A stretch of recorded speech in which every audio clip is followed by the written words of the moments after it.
Jéhovah, l'Éternel seul est grand, ou si lui seul est maître. L'univers en tremblant suit l'ombre de sa main.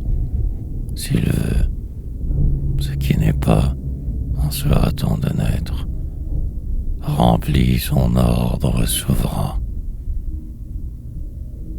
Toute force s'éclipse au seuil de sa puissance.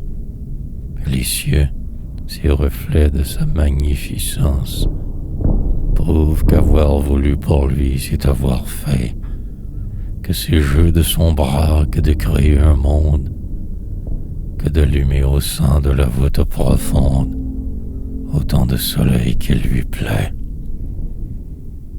Il est des rois le roi, des dieux le Dieu suprême, celui qui s'est fait grand pour toute éternité, qui voit cet univers comme un peu de lui-même, un point dans son immensité.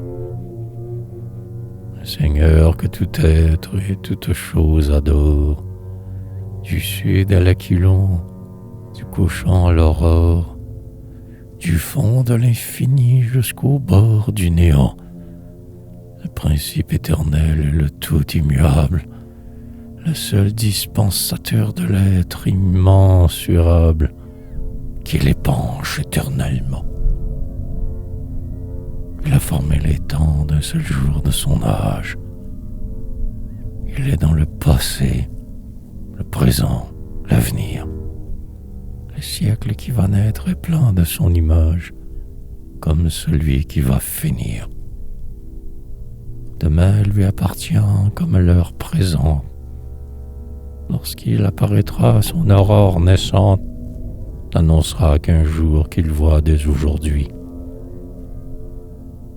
Dans la main du futur, il mène aux destinées, mûrit les nations au soleil des années.